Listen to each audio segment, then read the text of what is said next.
Hello, everyone.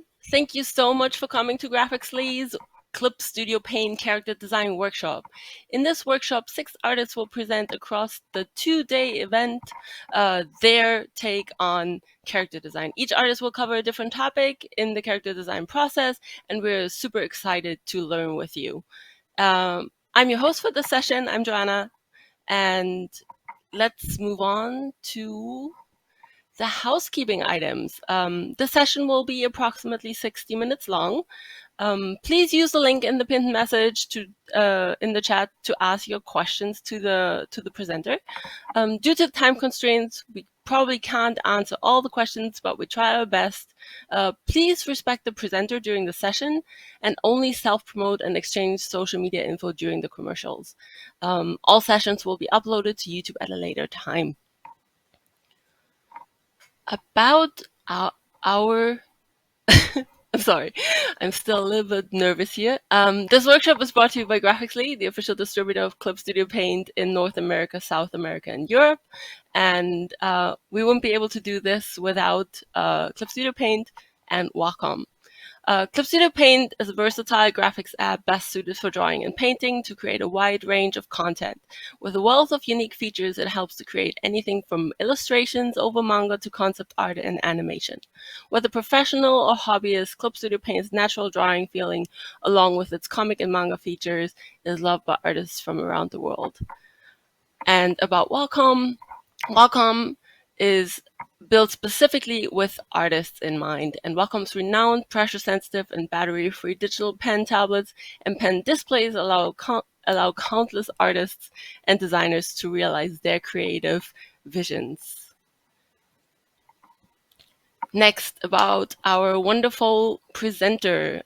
Concepting and thumbnailing are crucial to the character design process, and we're lucky to have HeyitsJaki for this topic. Jackie King is a freelance illustrator and designer and a Bostonian transplant in Vancouver right now. She is the creator of the webcomic Kismet, which is published on Hiveworks, and her work has also been featured in Quanta magazine and Sad magazine. And now I would like to welcome her to the session. Hi, everyone. Thanks, Joanna. As she said, I'm Jackie. I am a freelance illustrator and designer, and today I'll be covering my process for concepting a character and creating and using thumbnail sketches as a tool for brainstorming and iteration. A disclaimer right up at the top that everyone's process is different and there's no right or wrong way to approach these things, but I hope you find some of the tips from my workflow helpful. So let's get started. Before I even start trying to visualize what a character is going to look like, I usually start by defining personality traits. So this is, we're starting off in the concepting phase. So for defining these character traits, I often think about things like, is this person more quiet, or are they loud? Are they practical and utilitarian, or are they more ostentatious and flamboyant, fun or serious? Figuring out these character traits is really useful because these are going to define how this person chooses to present themselves, and it'll be evident in both the way they dress and the way they carry themselves. So, for example, a no-nonsense, pragmatic character probably isn't going to wear a highly impractical outfit with a million bells and whistles on it. No shade to Lulu's outfit, she looks great. Defining a character's personality in this initial design stage is going to help make their style and posture a lot more believable and cohesive later. I'll also talk a little bit more about how we can convey these traits through shape language later, but we'll put a pin in that now. Because right now we're more interested in just concepting things out. So, similarly, at this stage, if you have a backstory prepared for your character, this is a good time to think about how it might impact how they look and carry themselves. For example, do they have a favorite color, or maybe a small sentimental trinket that they carry on their person, or maybe there's a particular animal or element that's of personal significance to them. Establishing these details will help you figure out if there's a particular color palette or visual motif you want to use in your design. So, with all this in mind, the next step in the concepting process is to make a pinboard with inspiration for both visual design and personality quirks. And there are many different apps or programs you can use for this. I personally like using Pinterest, but you can even just use a Google Doc where you paste in images you find while browsing online. The idea here is to create a cohesive visual library you can refer back to when you're designing this character, and also use this as a means of brainstorming their visual identity. So images you can put onto this pinboard include, clothing that fits the character's style, maybe face claims, or even just general aesthetic images that you think suit their personality. And it's worth noting that when you're first starting out, these images don't really need to be very coherent or thematic. When you're beginning, you're basically just trying to establish some visual points of reference you can use to help with creating a mental image of this character. And over time, this sort of becomes an evolving process where as you hone in on your mental image of what this character looks and acts like, you can start to prune things down if you notice some of your older pins no longer fit the aesthetic you've developed over time. So, for example, if maybe you decide that this character wears a corset, you just start pinning different types of corsets to your pin board, but over time you realize I think these particular type of Elizabethan stays are what they're going to wear. You can then go back and delete all the corsetry that doesn't fit with the theme that you like. So, as a demo, I thought I might showcase my own Pinterest page. Here, where you can see I've put together a pin board for a sort of Lady Knight character that I've been developing. You'll see here that I've pinned lots of different inspiration for both art style, but also costume design, lots of military-inspired formal wear, and lots of sort of lady knights in armor. You also see I've got a sub-board for face refs and a sub-board for formal wear because I can never resist designing fancy outfits. But basically, you're using this to come up with a general idea of what sort of shapes, colors, and clothing style you want for your character. And once you have that in mind, you can get right into sketching. And for that, we'll open up Clip Studio Paint again. Now we're moving into the thumbnailing portion of this presentation. And so the next stage of this design process is thumbnailing. And a few notes to start us off is that thumbnailing is a little bit different from just sketching. Sketching is what happens once you already have a concrete idea of what your character looks like and also what the final composition of the illustration will be. You should think of thumbnailing instead as a way of brainstorming using a visual shorthand to quickly jot ideas down. The idea at this stage is to value quantity over quality. And while it's possible to get a hole-in-one and nail your design on the first try, more often than not, you're going to start by throwing a bunch of different ideas down onto your paper just to see what works. Sometimes you think something's going to look good in your head, but find that it doesn't actually translate well onto paper. Maybe the look emphasizes the wrong parts of the character's silhouette, or maybe different elements of the design clash with each other in an unexpected way. It can be hard to know this without actually seeing it in front of you. And so making a whole bunch of quick thumbnail sketches really helps to establish what works and what doesn't. And it also helps cut down on the time spent on iterating when you're not fussing about the details on each of these prototypes. So perfection isn't important when you're brainstorming. Instead, what you really want to focus on is putting out a bunch of different iterations on your design using motifs from the visual library you've built up during the concepting phase. Now, that being said, you still want to keep things roughly proportionate, though you don't really need to focus on getting the anatomy exactly right. It's more important to ensure that your character is posed in a manner that accurately conveys the sort of movement, dynamism, and general vibe that you're going for. So I thought we would now move on to thumbnailing a bunch of character costume sketches.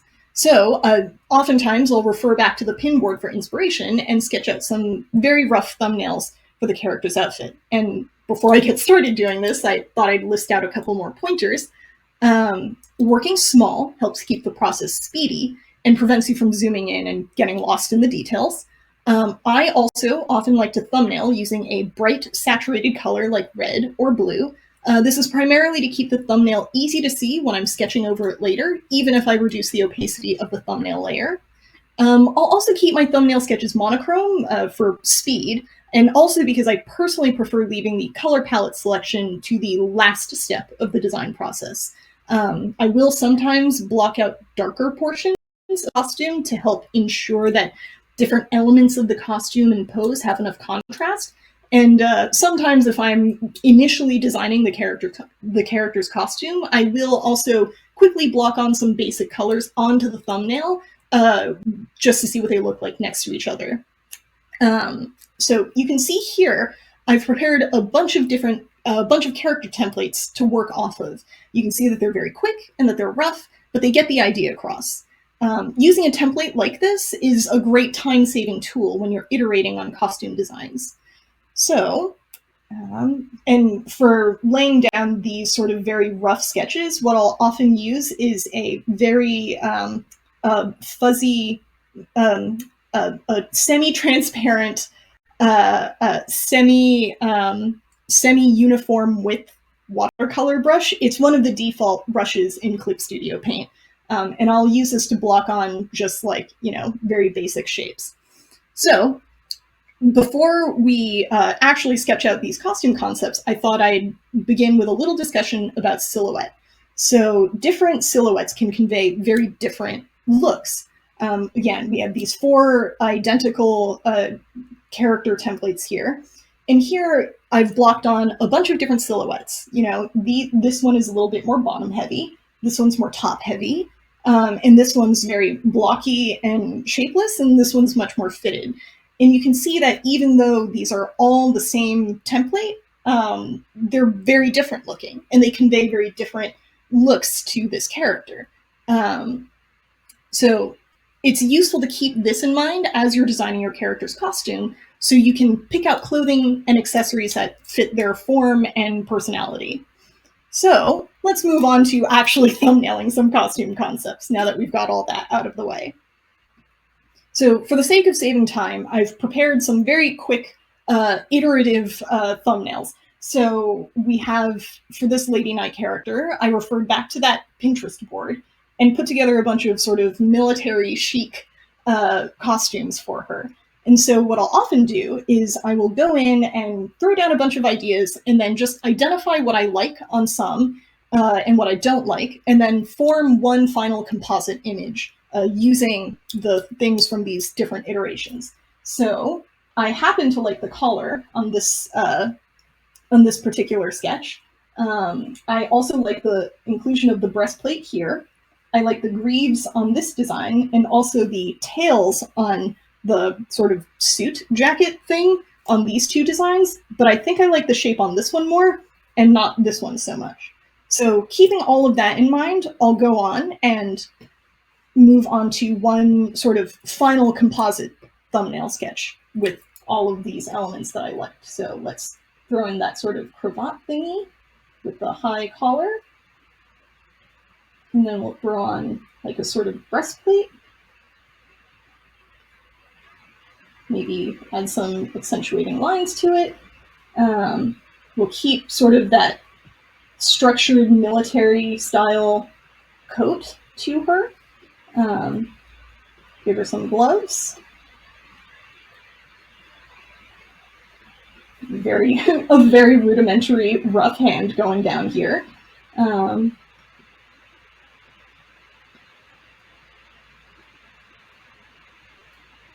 And then we'll have the bottom of the coat peeking out a little bit.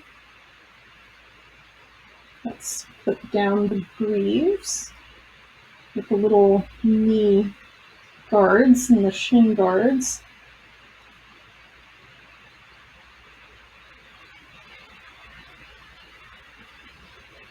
Gotta have shoes.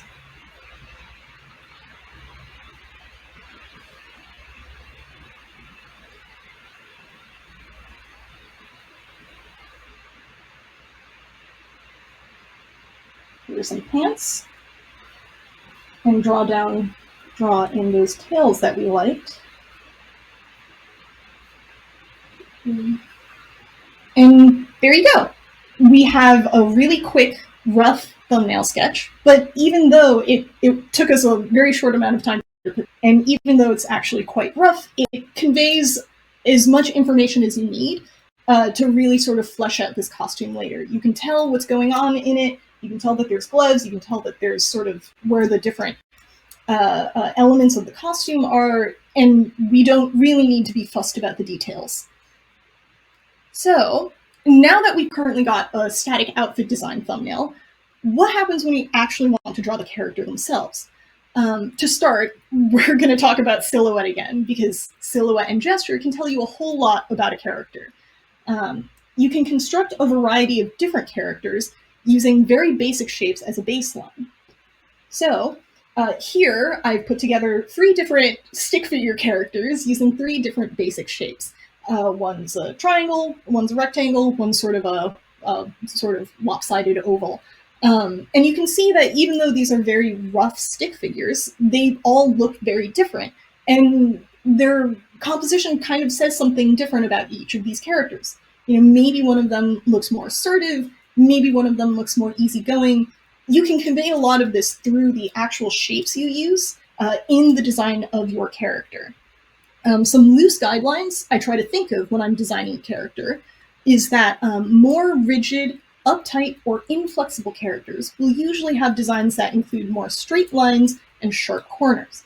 Conversely, characters that are more adaptable, flexible, or maybe free-spirited have designs that include more curving lines and rounded shapes.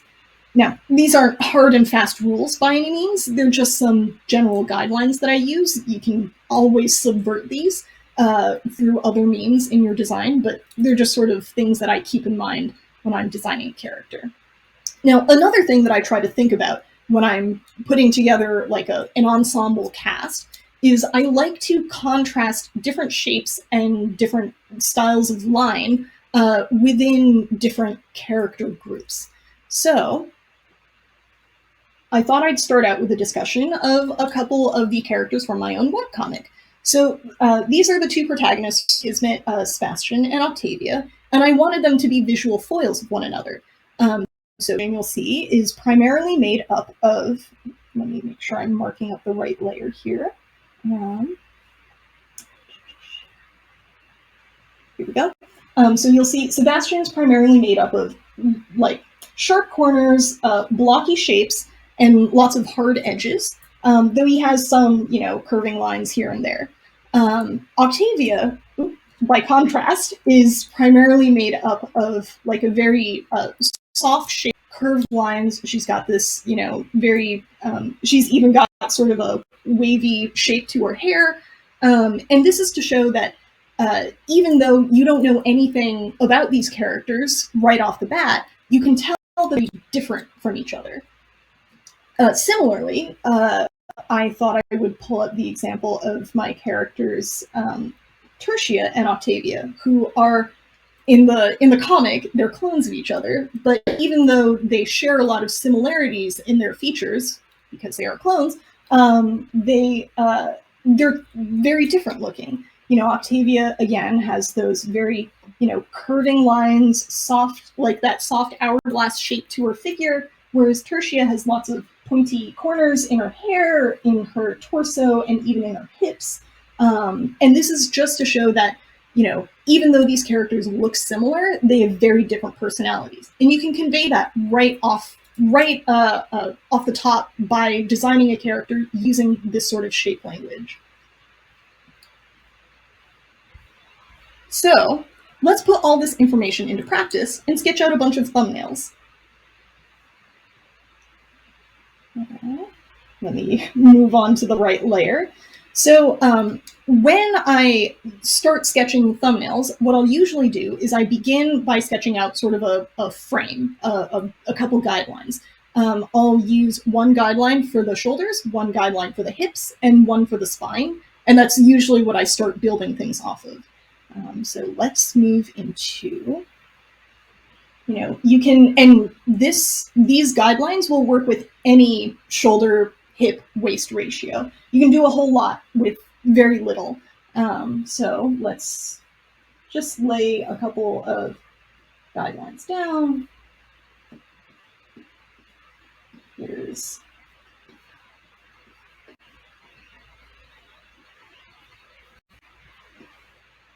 And you can see you can do a whole lot with just a couple of very quick, rough sketches. And within like a few seconds, you have like a sort of a figure. You can also, make sure that the pose is fluid enough. I'm so sorry. I'm trying to not bump into my over-the-shoulder camera while I'm sketching here.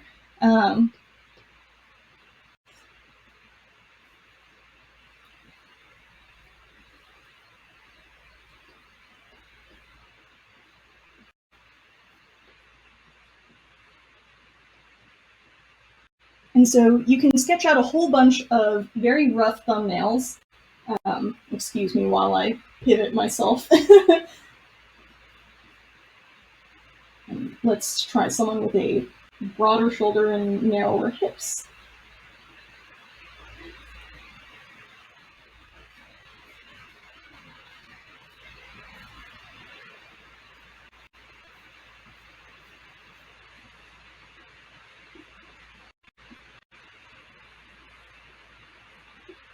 So again, these are really rough. They were done very quickly, but they convey enough information that you can start building a more coherent sketch off of them. So for this stage, I think I mentioned before, I use a wider, more uniform, semi-transparent watercolor brush. And that's basically so that I literally can't get too fussed about the details. Let's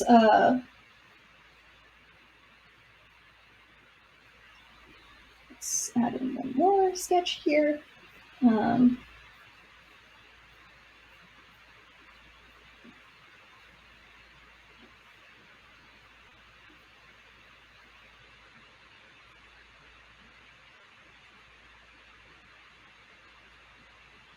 So once you've laid down these very fuzzy sketches, you can then start refining them further. I usually like to use just another one of, I think, Clip Studio Paint's default watercolor brushes, but this one's a little bit more opaque, and it's a little bit more, it's a little bit narrower, and it has more of a taper to it, so you can start honing in on the details. So let's take one of these figures, let's say this one, and throw that the design of that costume that we developed from that costume sketch earlier. So we'll throw on that breastplate.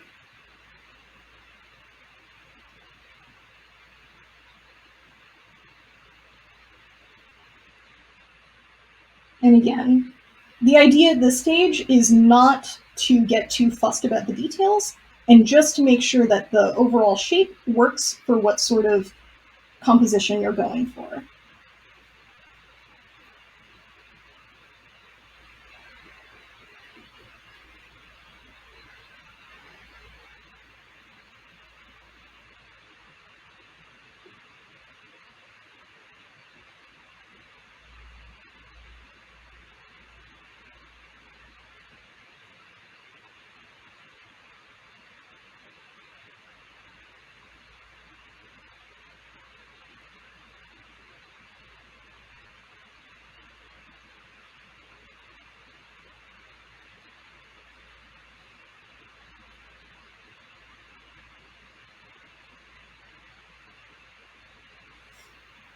And there you go.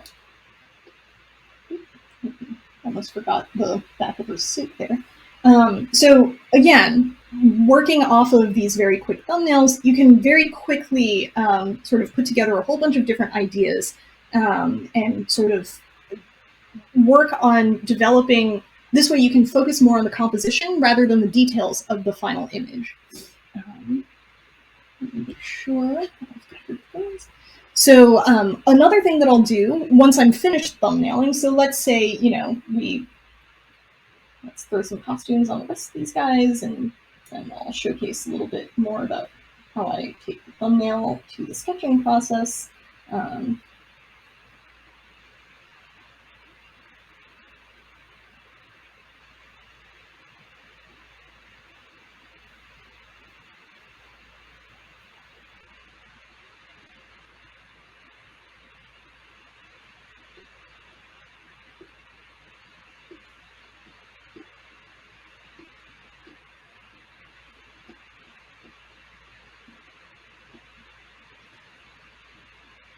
So once you sort of pick out a thumbnail that you like, you can then take it and then select it using like the lasso tool or something.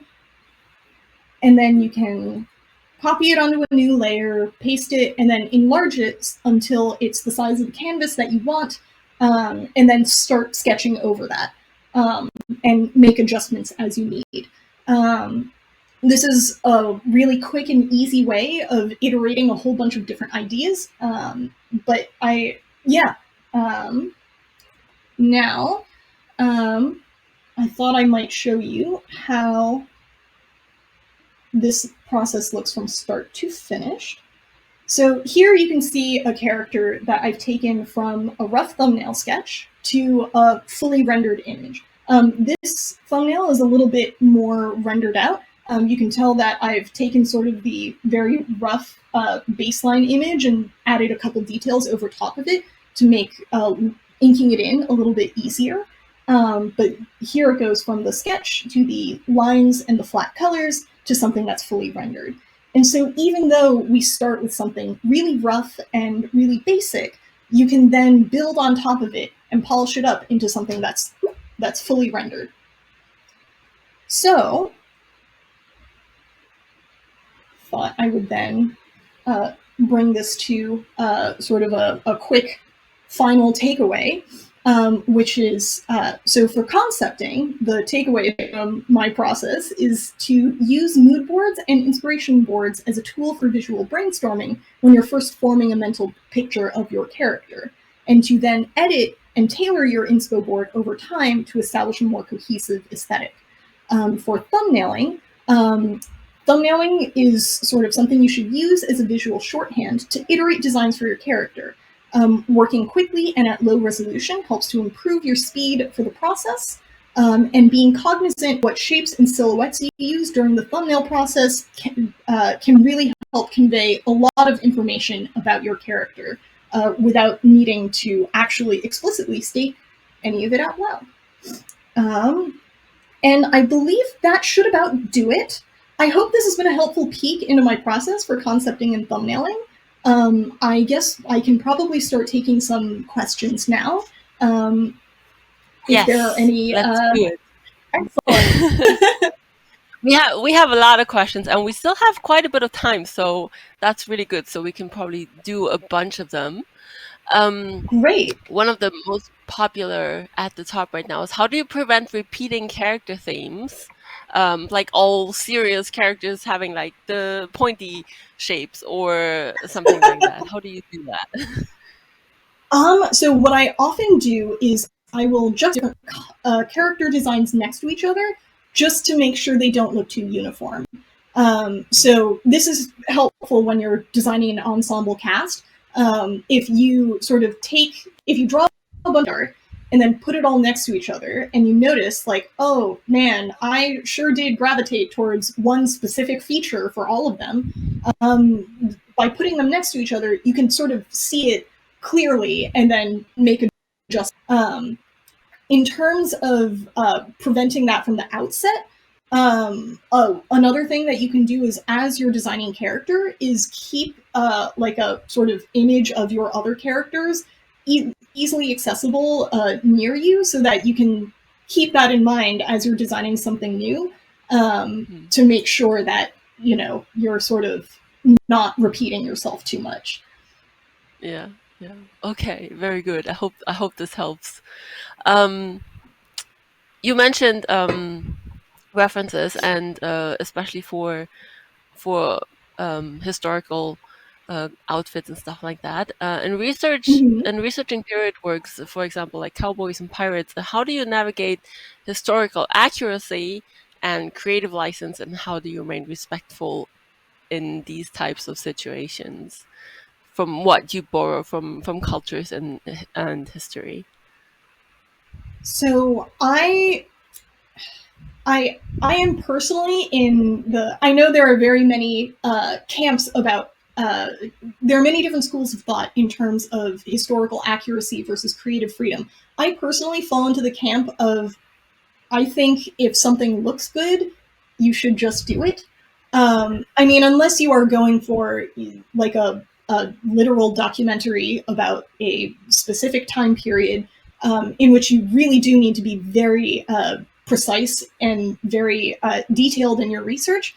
For a lot of historically inspired works, I think it really, for me personally, I think the aesthetic comes first. And if something suits the character, even if it's not exactly period accurate, I say go for it. In terms of being respectful to different cultures, I think just keeping in mind the thought of, culture is not a costume, and if you should obviously research things before you add them to your character design, but just being cognizant of the fact that, if something is of either religious or cultural significance to a group of people, you have to be really careful when incorporating something like that into your story. And so if you aren't willing to do the research, maybe avoid using that motif in the interest of not hurting anyone's feelings. Yeah. Yeah. Okay. On a more towards the background of the characters and what you mentioned at the beginning, is like, how do you come up with the backgrounds and personalities, and how you keep the personalities consistent with the character, especially if they go through an arc? And then do you do design changes and stuff like that while the character's developing? So I'm a big fan of the sort of costume change when a character goes through, for example, a particularly in character arc, when they go through some very important events that might shape their personality. But in terms of just coming up with a believable character, um, I think first reading lots of stories or just consuming lots of character-driven media really helps with formulating your own sort of unique characters, and also just thinking of your characters as people instead of tropes. What you don't want is to create something that's really one-dimensional. And so the more you think about a character, the more, for example, in the concepting phase, I get my pinboards for my characters get very extensive very quickly. Basically, the more time you spend with this character in your head, the clearer your mental image of them will become, and the more realistic their depiction is going to be. So you basically just want to think a lot about these characters. Another pointer that I think I mentioned during my previous webinar is that you should really love your characters, because if you care about something, it'll make you want to think about them more, and it'll make you just see how they might react in something that happens to you on the day-to-day. Like, just by thinking about them, you'll be fleshing out their character more. So I hope that answers the question. I want to follow up on that one. It's like, how do you, like, Yeah, if yeah. you imagine your character in a lot of different situations and you like inadvertently probably come up with new story ideas, new character traits, when do you know where to stop? And when do you know not to like try to make everything that you've just thought of into a part of the story you're working on? I think I'll start with the last part of that question first. So, laying out a timeline for your story, like thinking about how you want your story to end and being, sticking with that, um, will help keep you from adding too many things to the story and making it this untenable, crazy patchwork mess of different ideas. Um, that being said, I'm a big fan of thinking of alternate universe concepts for your characters. And then eventually, if you want to, you can always spin that off into a different story. But I think having an outline of your overarching story, it doesn't have to be super detailed, but knowing where you want it to end will help keep you from adding in plot lines and story events that don't actually fit. Um, in terms of when to know when to stop, um, I I I don't have a good answer for that question, because my response is don't, just keep going. Creativity is great, and when you are inspired, you can make some really awesome stuff with it. So yeah. All right. Going back to character iterations and designing characters in the first step, and continuing with that, adding to the character. How do you prevent yourself from falling in love with the first design that you made for a character, because that's like the first thing that came to your head, and it like fits the character you have in mind in that moment perfectly. So you just want to stick with that. How do Uh, you motivate yourself to keep going with the designs? Honestly, so I'm a big fan of if the heart wants what the heart wants, and if you nail it on the first try, like great, stick with it. I still recommend, maybe trying out a couple different other concepts, just to see if you can improve on your original at all. But if you come up with an idea and it's perfect and it works and it suits the character and it's everything you want, go with it. It doesn't happen very often for me, but when it does, that's great. You've saved yourself a whole bunch of time. The iteration process is really something that is helpful when you come up with a design that you're not 100% satisfied with. Um, this is obviously a little bit different if you're working with clients as opposed to working for yourself.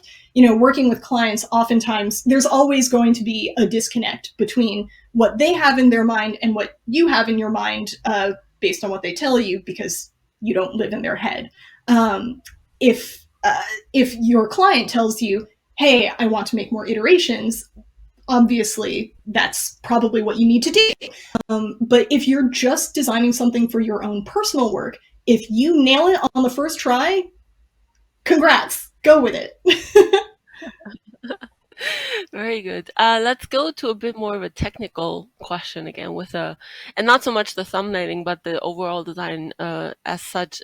How do you go about creating color palettes for your specific characters, and so in the way that they fit within the comic, and the genre that they're working in, and then thinking about things like if you have different color themes for flashbacks or stuff like that. So how do you go about that? Yeah, this is a great question.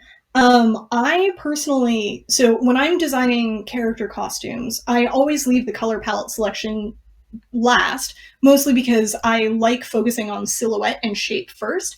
But basically, I do the same thing that I do with the costume thumbnailing, where I make a template of just the line art. We can just pull it up. Let's see. Let's go back to the costume design sketches. So here we have this very rudimentary costume design, and I'll make this sort of like a template, um, and copy and paste it a bunch of times. And then you can just sort of, underneath it, slap down some colors. You can try, let's see, let's use a big brush so that we don't have to spend forever filling things in. But you can just sort of test out what doesn't. Again, don't need to stay in the lines, because you're just thumbnailing. You just want to see what the colors look like next to each other.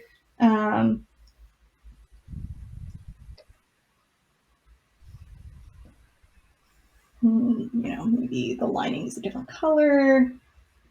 And you can do this you can, again, use this as a means of iterating. Let's see.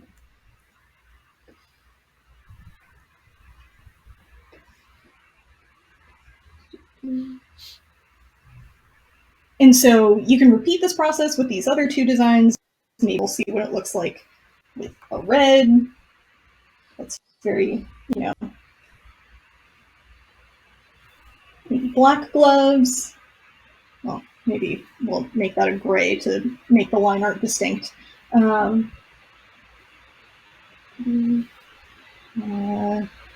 This is very riding with the Duchess or something outfit. um,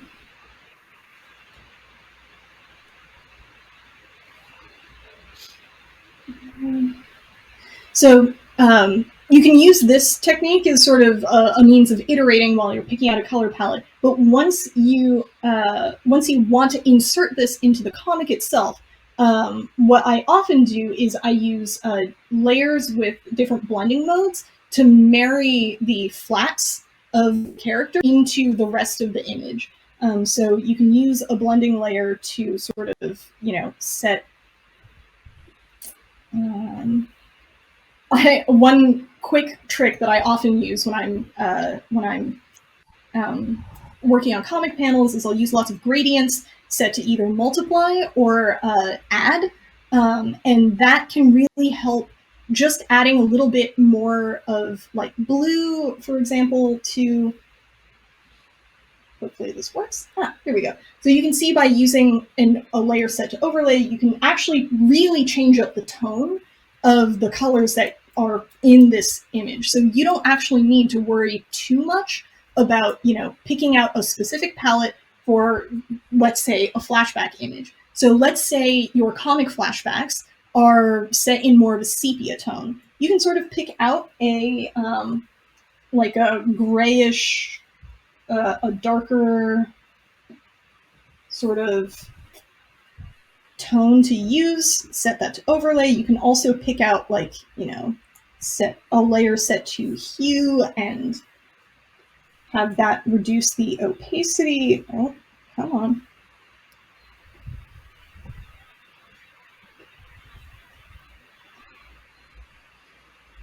And so by using a bunch of different blending layers, you can actually marry the character flats into the rest of the image pretty easily.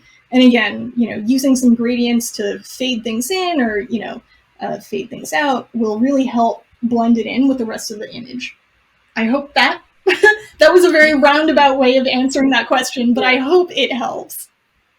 Yeah, absolutely. And thank you for showing how you go about this, especially like in Clip Studio as well. That's great. Yeah. Well, of course, staying with the topic of designing things, there's just so many great questions. If you're working for a comic, oftentimes you have to keep the characters a lot simpler because you have to draw them over and over again. So how do you balance character design in terms of details and simplicity, and still make them recognizable as their own character? So this is actually a great way to shape language is a great way to keep characters very different from each other, even when you have to symbol a lot. So if you have, a character whose basic building blocks consist of much more blocky shapes, or much more rounded shapes, that character is going to look very distinct from a character whose basic building blocks are very narrow, pointy shapes, even when you simplify them a lot. We can go back to sort of this this discussion of shape language where these characters all look very distinct from one another, even though they're very simple. You can extend this further into sort of the thumbnailing process. Let's go to the right layer here.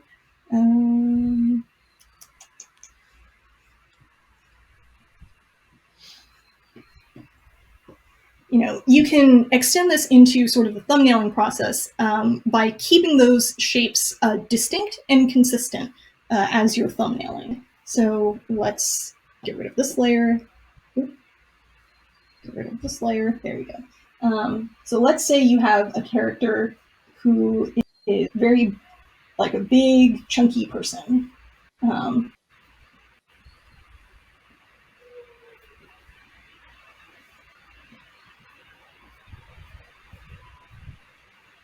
This person is primarily composed of very big, blocky shapes. And they're kind of posed in a way that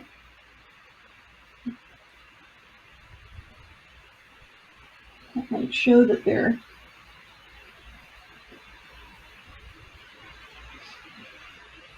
there we go. And then this person is going to look very distinct from someone who's very,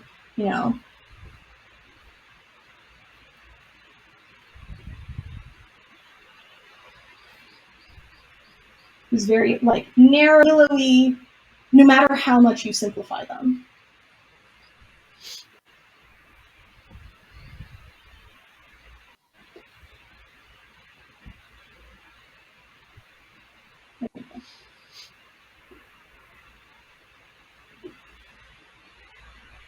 So I don't know if this accurately demonstrates how shape language can really change what a character looks like, but no matter how detailed you get, these two people are always going to look very different. And so by changing up the basic building blocks that you use to construct these characters and the general shapes that you use in their costumes and in their build, you can really keep them looking very different from. You can do the same thing with, for example, I know a lot of cartoons can suffer from same face syndrome. You can incorporate this into the design of their faces themselves. So you can pick out, a character, you can draw a character whose face is much more blocky, rectangular in its base shape, versus someone who's more of like, a heart-shaped face. These two people are going to look different no matter what. No matter how much you simplify them, no matter how small you have to reduce their size, they're going to look distinct because their baseline shapes are very different. So I hope that answers that question. Yeah, absolutely, absolutely. How are you? What are your thoughts on using like if you have characters that are very similar, do you apply these kinds of things to like other things like hair or, as you said, the face and Yes. then the clothing and stuff like that?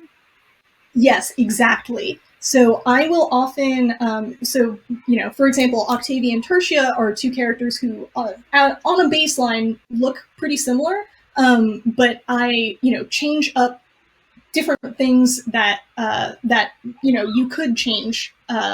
You can't obviously change the structure of your face, but you can change your hairstyle. You can change the style of your clothing. Tertia is often pictured in designs that highlight the sharp features of her design, whereas Octavia is often wearing things that highlight the fact that her frame is much more soft and so you can do a whole lot by just changing up the details.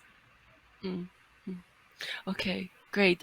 Speaking of details, do you recommend drawing objects like swords or stuff like that, companions, pets, whatever, together with the character, or do you leave that for a different point in time? Ooh, so I don't often think of pets as accessories, but I often think of like animal companions as characters in and of themselves. But for Yeah. things like swords, other props, like maybe like your character has an amulet that they always carry. When I'm coming up with their costume design, I also try and work out what their accessories might look like to keep the whole thing consistent. Obviously, if, for example, this sword is something that they've had their whole life, it's important to them, they take care of it, the rest of their costume is going to fit in with that sword because if it's something they've had for a really long time, it'll fit with the rest of them. Conversely, if it's like, the Excalibur that they pull out of the stone in Act 3 of your comic, it might not fit with the rest of their costume, and so you don't necessarily need to design it at the same time because it's something that they acquired.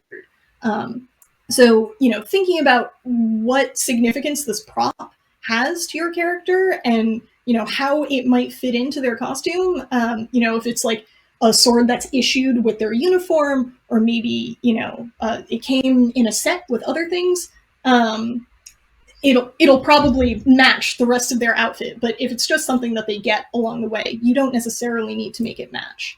I hope that Yeah. answers that question. Yes, yes. Going right next, staying with the topic, do you have model sheets for your own characters? How often do you change the characters in your own comic? Not the characters, the character design, Ooh. like the clothing of your characters. And how do you make sure that you're not forgetting anything? This is an excellent question. I rarely personally make model sheets for my, or I rarely make detailed model sheets for my own characters. What I usually do design of thumbnail sketches that sort of mark out what important elements of their costumes I want to include. So for characters like in my webcomic Kismet, at present, they're still in a stage in the story where they have access to their own wardrobe, and so they can change what they're wearing. So I don't keep their outfits totally consistent. But, you know, once they reach a point in the story where they can't do that and where they basically have to stick with one, like their standard adventuring outfit, I did actually design, I spent a really long time designing their outfits for that because I knew, one, it's something I have to draw a whole lot. And so I have to be able to ensure that I don't forget parts of it. And two, I wanted to like drawing it because if it's something that you're going to draw a lot, you want to make sure you really like drawing it. Actually, this is probably the best piece of advice I could give for any aspiring artist anywhere, is just really love what you draw, because if you don't love it, it's going to become a chore and you won't.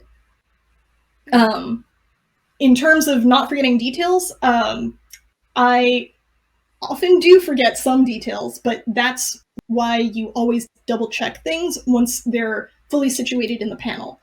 So for example, if your character is wearing a watch in one panel, it's really important before you post anything to go live to double check the panels and make sure, like, the watch is missing in this panel, I gotta add that back in. Or, you know, the watch is on the wrong hand, I gotta switch it to the other hand.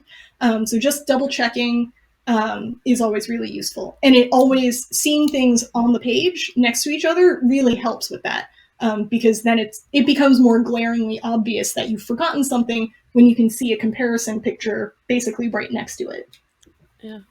Do you have any favorite objects that you like in your designs, or anything you really, really hate?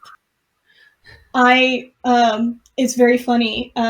People who have followed me while I was illustrating the first part of my webcomic will know I had to draw a sci-fi motorcycle for this first section of that comic, and I hated drawing that thing so much. And it just became this huge chore over time because I didn't love the design when I first put it in, but by that point, I'd already put it in the comic, so I couldn't change it anymore. So I really did not like drawing that, and that was really a lesson learned for me. So things that I really like drawing are, my own characters. I love drawing their faces. Expressions are always very fun for me. I've made sure to design characters that bring me a lot of joy to illustrate. So, picking out their costumes, drawing their hair, the way they're emoting, it just brings me a lot of joy. So that's always my favorite part.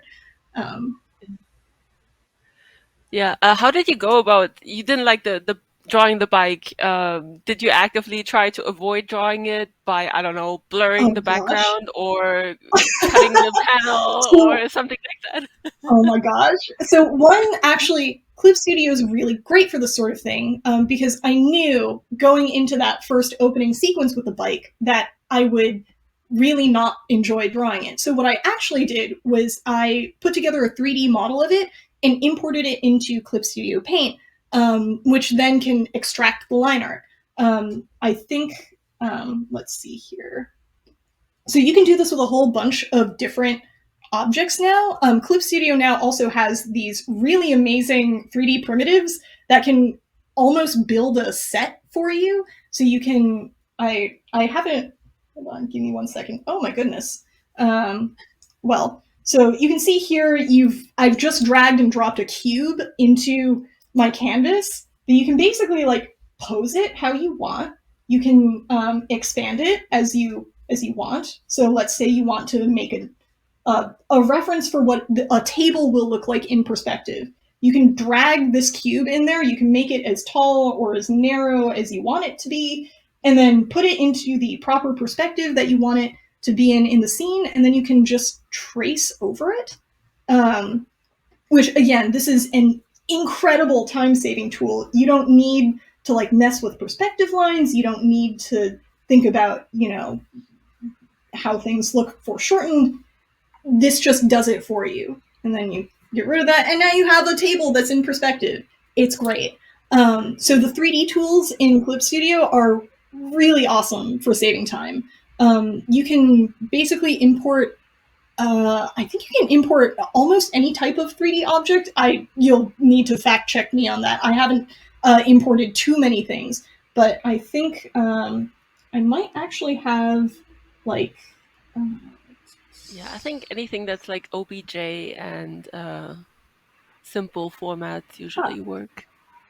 here we Yeah. go. Oh So yeah. There you go. in my own webcomic, I actually modeled the helmets for my characters' Oh wow. spacesuits. And so I just imported them, and it makes drawing them so much easier because you can sort of just see what they look like in the program itself. You can pose it the way you want. It just Yeah. makes it so much easier and so much faster. Yeah. So I think I modeled this in Blender, and then I just popped it in Mhm. here, and it's such a time saving tool. Yeah. Yeah, fantastic. I think people are really, really enjoying the primitives too. It's like I've seen someone using a cube and they essentially wrapped glasses around it so they can just like draw the character and then uh Oh turn my the god, cube yeah, to the face so that the glasses match the perspective. And like people are really smart about this now and just it's the I think it's 3D great. primitives are truly a fantastic tool for. I mean, if you, like me, struggle with drawing backgrounds in proper perspective, the 3D primitives make it so much easier to put together a scene really quickly and just like work on top of it. Yeah, it's great. Such a great time saving tool. Okay. We are coming to an end already. So if there's anything else you would like to add as you're closing um for the session, please go ahead. I think that should about cover it for like thumbnailing and all that. I guess if you have any other questions for me that I didn't get to today, I'll make sure to put up like a Q&A sticker in my Instagram story, so you can feel free to follow me on there and shoot me whatever questions you want. But yeah, I think that about covers it. Thanks so All much for right. hosting. This has been a Yes, thank you delight. so much for the wonderful session. This was fantastic. And I'm glad we got to answer so many Excellent. questions because there were so many great ones. I'm sure we haven't Oh, I'm actually so done glad. all of them, but I think the really the top questions we got through them and you just answered them perfectly. So thank you so much for the session. And yeah, Excellent. it was great listening and watching you work. Ah, this was so fun. Thanks again. And thanks to everybody for tuning in. Yes. All right. Just before we go, don't forget to follow Jackie on her social media. Um, all her social media is linked. She's also really great with TikTok. Her TikToks are very entertaining, I have to say. And that's it for day one of the character design workshop. But stick around for our special giveaway. You can still participate in that, and you will find the link in the chat, and you can enter the giveaway for another hour. For more details, check out the link and let the moderator know if you have any questions. Tomorrow, the workshop will start with fashion and culture presented by White Manga at 10 a.m. PT. So we hope to see you there and have a lot of fun with the next upcoming sessions. Thank you all so much for sticking around. And yes, we hope you learned a lot. And thank you so much for the very, very kind support. And good luck with the giveaway. Thank you so much.